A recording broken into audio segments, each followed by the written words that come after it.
Welcome back. Sorry for the delay on part 3, but life intervenes, and sometimes life intervenes very, very messy. So what I've tried to do is I've tried to get everything together as much as I could, keep the project going, and now I'm back at it. So I have to do this video before I move on. So when I last left off, we were doing the prep on the shells. I had got the prep all completed, yet I hadn't showed the end result of all the other stuff that I did to it. Just to give you a refresh on the old Superman set, this is what we started out with. And again, you can see clearly how this is just peeled away almost an entire 1 or 2 layers of the material from the shell. I mean, some of it's just really worn. And again, I think this was probably water damage is one of the things about this. This was the 12 by 12. It's not bad, but one of the bearing edges on the batter side really was messed up. So I couldn't really use these, and well, there's probably a wrap that can be done on the outside, but I'm going to kind of pass on that until later. But I got everything done. I had a very little prep had to be done on these particular shells, and you can see I've wrapped them with the material I have. And this material is this is the bottom that goes on the bass drum. No, this is the bottom that goes on the bass drum. And this is a Jam & Sam's black glitter. Black sparkle, not black glitter, black sparkle. And it really looks good. I really like it after I did the Merlot or the Ruby Jam & Sam's sparkle. It's Jam & Sam's sparkle. It really came out well, and these came out good. The chrome's good. They just look really nice, and they sound pretty good because I did some lining on these. I haven't really got the end of the tuning done, but I did end up putting black heads on them, so they really have a nice, good, crisp look to them, and I'm really impressed with the way they're coming out so far. Now, I didn't have to do a lot of work on these shells. This one I had to fill about 10 or 12 holes in it and redo that. And that's one of the reasons why I also coated the inside of these. If you look at this, this is a birch drum, and this is my bass drum that I had fixed. And you see these strips, these are a double-sided tape that I'm going to use to position the wrap on once I get started, and then I can get that lined up. I'm going to show you that in the next video and not have that one here. But on this bass drum, I had to go ahead and this seam on the bottom came apart, so I had to re-laminate that one. The spurs had probably 3 sets of spurs. There was the original 4-post, and then somebody put in a 3-post, and then somebody put in a 2-post newer Explorer version. And so I had to go in there and fill holes with dowels and build this up. There's a lot of epoxy and reinforcement and other wood structures in here other than just dowels holding it together. So again, on the inside, it's sanded off all smooth. And one of the reasons I went this route is because I knew I was going to go with a Masters bass drum spur. I like the rotate down spurs, but it has this plate on the inside now.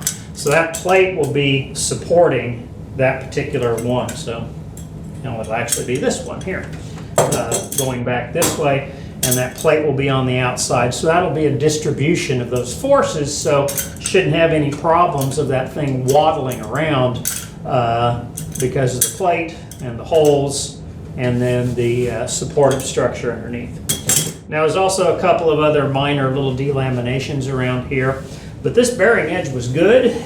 It was already finished, and all I had to do was wax it on this one.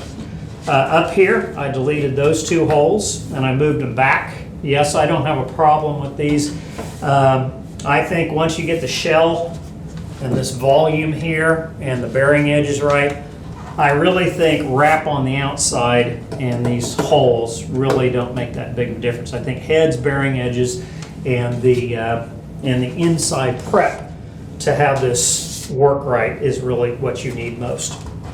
So anyway, And then we did the other side. The other side's kind of, again, it's not really the best. If I was worried about it and doing finishing on this, I'd have done something entirely different. But anyway, I'm really pleased how it came out. It looks good. The gray epoxy in here is a higher density, so it's triple the density of a wood layer. So for whatever layer I put on here, I think I put on about 6 mils or something like that, about a pretty good thick plastic sheeting equivalent, and that is a 1.4 as opposed to the 0.45 of poplar and other densities of material in woods as well.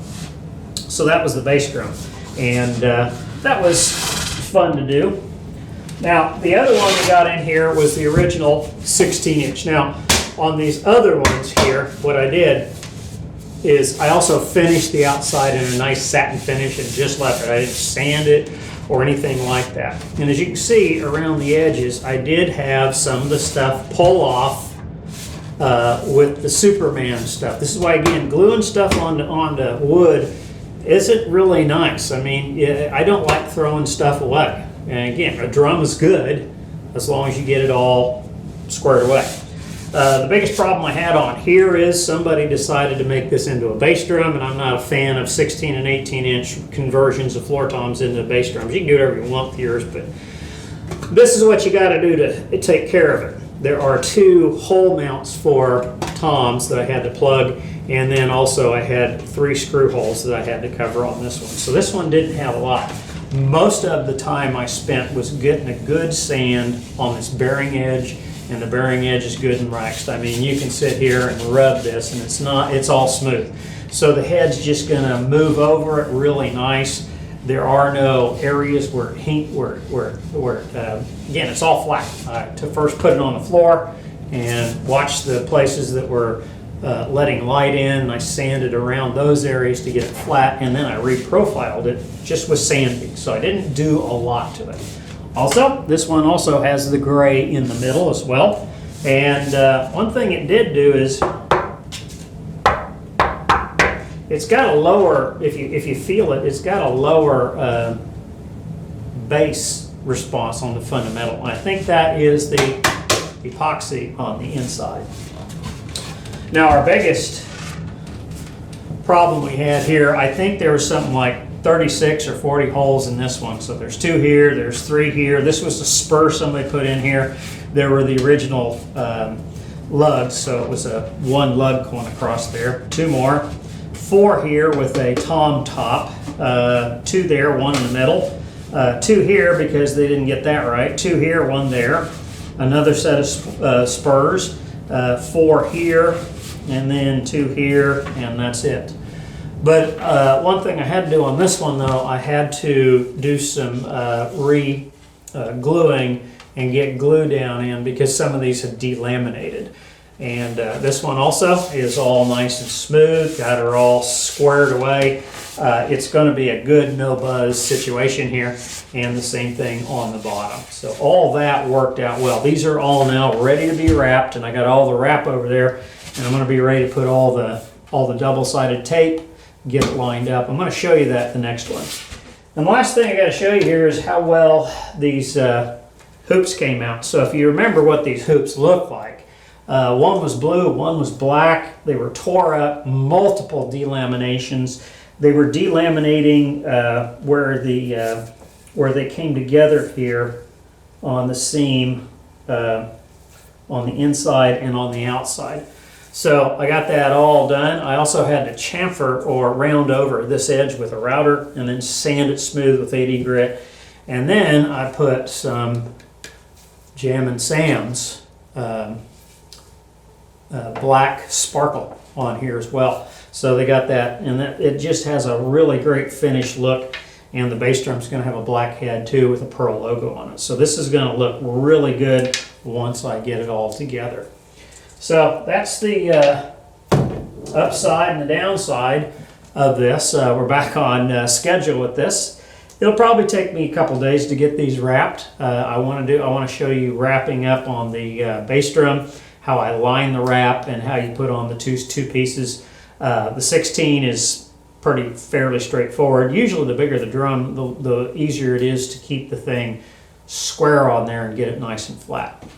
Well, the 18 is going to be pretty much like the 22, where you have a piece that comes in and then you have another piece, so you got two seams on it. So I got to be careful on where I locate the seams on the back side, near wherever I'm going to have the hole here for the vent hole. So that's the only thing. And then it'll be putting it together with the jewelry, and I probably am going to video putting all the jewelry on the bass drum and one of the floor toms, and that's going to be it. And then hopefully we'll get that thing up and we'll get to see it side by side with my DX kit, which is a similar kit like this, but it doesn't have the internal finish near as good as this one. This epoxy, I think, is going to be a whole different thing.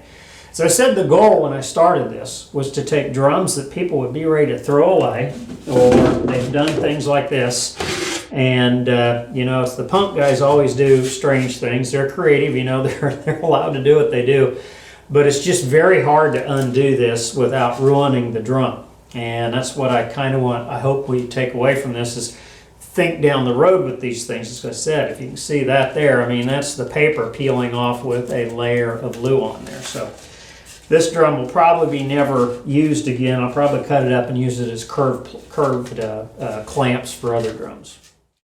But that's all for the third installation. This is the third part. And, well, hope you check back again with us and see how things are going on this repair of this set. As you can see, it's looking good. And when we get everything that way, I hope you're convinced that you can do a lot with a little. Until later, I hope you fare well.